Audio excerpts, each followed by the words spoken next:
I'm on the outskirts of Charlotte, North Carolina, looking at the uniquely American culture that surrounds a motor racing series called NASCAR.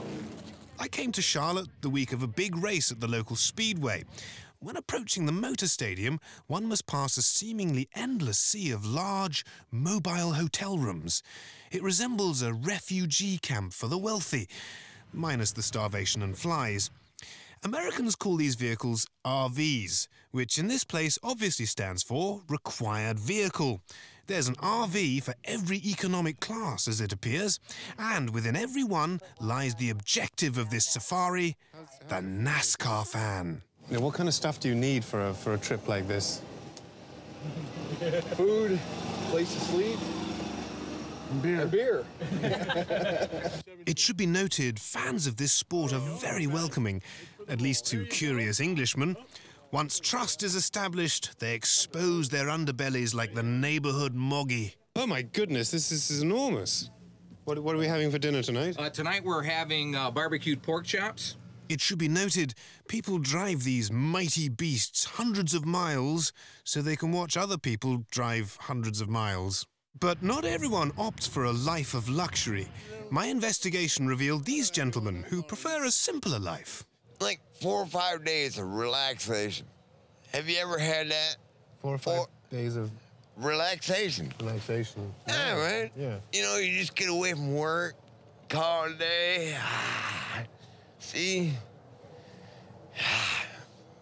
Ever heard that? Not quite the way you describe it, no. Well, then you ought to. So what are we making for lunch today? Barbecue chicken and baked beans. Wow, and this is quite ingenious. You just put the tin of beans on the grill and you're just cooking it like that. Yeah, it keeps you from getting the pot out. Resisting offers to drink until I fell down, I moved on to another aspect of this NASCAR culture, driver autographs. This crowd is gathered at Roush Fenway Racing to obtain the signature of a driver known in the sport as Carl Edwards. Drivers in this game attract a degree of fan fanaticism that can be simply described as fantastic. And how long have you been here? Since 11 o'clock last night. I got here at 3:30 this morning. 3:30 this morning? Yeah. What do you like about these drivers? They drive really fast and they're really cute. You love Carl Edwards? Yes. You a big NASCAR fan? Mm-hmm. He's my favorite driver. Really? Why is that? Because he's the best. He's the nicest. Right, Kim? Kim? He is Kim? nice. He is the nicest. He's the nicest. He's the nicest. Yes. How was it in the... Oh, terrific. Yeah. He remembered me, of course, because I write to him every week. It appears obtaining the signature is only one piece of the fan puzzle. Getting that signature on different objects presents the real challenge. So what have you brought to get autographed today? A right front wheel tire. Do you know where this tire came from? It came from Carl Edwards. How did you get hold of it? My dad knows some people. So what did you have signed, sir? I had the rear clip of Carl Edwards' car, the Office Depot car. Didn't he recognize this was from his car? Yes, he did. Saying, what the hell are you doing with that? Yes, he would it's like from it my back. car? Yes. If someone had appeared with a piece of your car and said, would you mind signing this for me? What would you think? My car, I would let him have it. Yeah. What are you going to have them sign? This is my picture of Carl Edwards, and then I have the Pit Road Pets book. It's got the NASCAR drivers and their animals. And their animals? Yes. Now, you bought a little toy car. Is that for your son? No, that's for me. That's for me. That's my collector. We collect them. You do? Mm-hmm. And then you put them in a display shelf, and so... Is that a suitable thing for a grown man to be doing? I guess, yeah. I've got to have one hobby. So what was it like meeting Carl Edwards? Oh, it was, what? Did you get his autograph?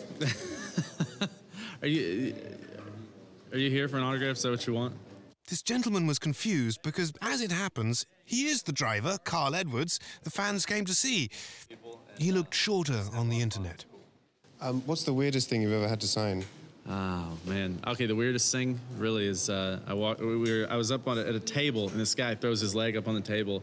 I couldn't figure out how he got his leg up that high, but it was actually a prosthetic leg. And he took it off and set it on the table, and that's what I signed. It was crazy. Oh, my goodness.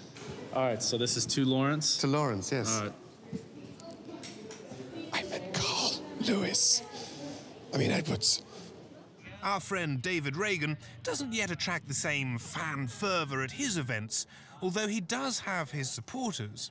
So what brings you to the David Reagan autograph signing today? Are you a fan? Oh, sure. I'm probably one of his biggest fans. Why are you his biggest fan? I've been with him the longest. He's my son. Oh, you're David's mother? Yes. All right. Does it ever worry you when he's hurtling around the track at 200 miles an hour?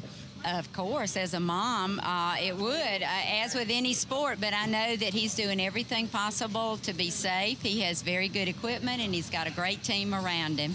I'm a celebrity, too. I'd be happy to sign autographs as well. No, I have my own TV show. Global journalism is an acquired taste, clearly not yet acquired by North Carolina. Wallowing in this fan love provoked a question that demanded an answer.